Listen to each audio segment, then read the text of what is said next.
DY6 is an African-focused critical metals explorer with a portfolio of projects in Malawi and Cameroon. And in Cameroon, we believe we have a significant opportunity targeting potential Tier 1 rutile deposits. Quick snapshot of the company. All of our projects are 100% owned. There's no royalties attached. We've got a very strong board and management team with a lot of African experience. We are fully funded. We raised $4.6 million in July.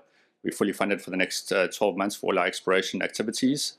And our flagship project is the Central Rutile project in Cameroon.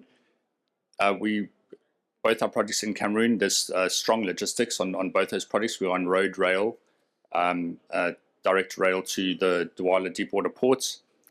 And we've got a portfolio of projects in Malawi, spearheaded by 3 very prospective rare earth elements projects.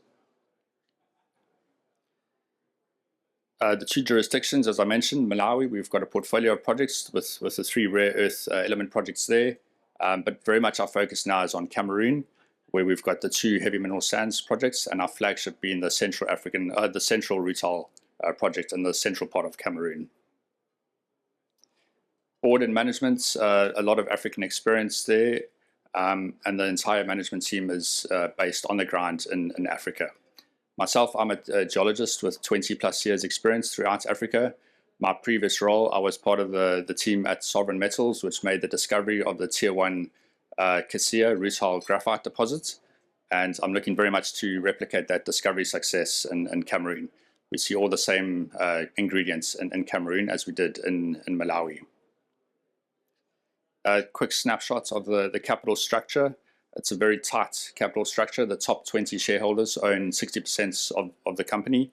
And we recently completed a $4.6 million capital raise in July at markets at 30 cents a share. So we're fully funded for the next 12 months. Just a bit on rutile, our target commodity at the moment, it's the highest purity titanium mineral. Rutile is generally between 95 and 98% titanium, as opposed to ilmenite, which is between 30 and 60%. So natural rutile does demand a premium in terms of price, as opposed to ilmenite. We see a strong demand looking forward in terms of the titanium feedstock industry, which is predominantly supplying the pigments and paper, as well as titanium metal, which is used in a number of different applications. Rutile supply has been declining for a number of years. Rutile is generally an accessory mineral in a number of mineral sands deposits, which are, some of the big mines are coming to the end of their mine life at the moment. The Cassia discovery in Malawi was the first primary rutile discovery in a number of decades. As I mentioned, rutile, very high purity. It's the highest purity titanium mineral. And if you compare it to ilmenite, and that's why it does demand a premium in terms of price. So it's up around 1,500 USD a ton, as opposed to ilmenite, which is around $200 to $300 a ton. And our flagship project, the Central Rutile project, I think we've got a significant opportunity here. It's a world-class project. We've got all the right ingredients to target potential Tier 1 residual natural rutile deposits. We've got the correct geology, so it's a very high metamorphic grade bedrock, which is the source of the rutile. We've got a deep weathering profile, and there was historic evidence of rutile mining as well. We've got records during colonial times between 1930 and 1950, when Cameroon was a top 3 exporter of rutile globally. So we know the rutile is there. We've seen it. We've done some reconnaissance work, and we're looking forward to getting stuck into exploration. Just a note on our licenses: we recently announced the Yaoundé West acquisition, which includes 7 licenses on the west of our project. That is subject to shareholder approval at our AGM in November. But certainly, this is a district scale project. If the Yaoundé West acquisition does go through, that'll take us to around 9,000 kilometers squared, just under 9,000 kilometers squared in this project. We released some first pass reconnaissance results last month. This was just, as soon as we got boots on the ground, we sent out a team just to do some scouting. And essentially the samples that we took did confirm that rutile is the dominant titanium mineral here. and it also validated our geological model of targeting residual rutile deposits. Everything we see on the ground so far shows that we have the right ingredients for these type of deposits. If you look at the weathering profile, it's exactly what we had at Kasia and Malawi. So all of these type of deposits occur in the soft weathered overburden material, so from surface down to sap rock.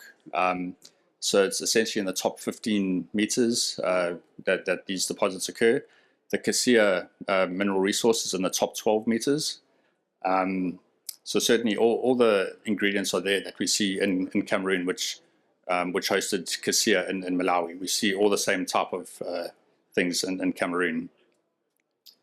We've got fine-grained mineralization in all of our samples once you pan the samples. And unique to Cameroon, you also get these very coarse rutile nuggets. When we zap them with the XRF, they're up around 97% titanium, so high purity, and that's unique to Cameroon. We didn't get anything like that at Kasia and Malawi. We've got a secondary project in the country as well, the Douala Basin project at the coast around the deepwater ports of Douala. These are targeting your classic beach placer type deposits. So the mineral assemblage here will likely be more ilmenite dominant, but potentially some zircon, monazite, and rutile as well. Eramet did hold the one license, the Duong license in the central part there, and they did drill a number of sonic and auger holes and got some thick intercepts of heavy mineralization. So we're looking forward to drilling this project out as well. Just a comparative table with other rutile-focused explorers. Sovereign Metals, at their current share price, is a $500 million market cap. They are due to release their DFS in the next few weeks. And our neighbors, Lion Rock Minerals in Cameroon, have got a similar project to us. They announced yesterday strategic investments by Tronox out of the US for $8.6 million for 5% of the company. So that's a huge recognition for Cameroon and the region. If you look at us, we've got a very similar size project, 5,900 kilometers squared. That was before the Yaoundé West acquisition, which now takes us to just under 9,000 kilometers squared if that transaction does get approved at the AGM. And we've got all the right bedrock, all the right ingredients for making natural rutile discoveries in this project. So we think we're significantly undervalued. And yeah, we've got a lot of news flow to come over the next few months. Next steps, we've started a project-wide soil sampling campaign at our central rutile project, so that's ongoing. And we will be following that up with hand auger drilling. So these type of deposits you can explore for using manual auger equipment. So we'll be drilling using our own teams, our own equipment, and we are currently setting up our own mineral sands laboratory in Yaoundé. So we'll be processing all of our samples in our own laboratory, very cheap and very quick assays. So within a week of drilling a hole, we'll have assays. In addition to our Cameroon projects, we've still got our Malawian portfolio. So our three rare earth projects, highly prospective projects in Malawi. Tundulu, which is a carbonatite, rare earths, high-grade gallium numbers as well as hard rock phosphate. Machinga, which is an alkaline intrusive, also enriched in heavy rare earths, as well as niobium, and Salambidwe, our third project there, which is cyanite intrusion, also rare earths as well as niobium. We do have our exploration teams currently on the ground following up on some of these historic high-grade rare earth and gallium numbers. At Tundulu, this was drilled historically by motor and drill. So that was about 9,000 meters of drilling. There's a number of very thick intercepts of good rare earth grades. We've started some preliminary metallurgical test work on these samples as well.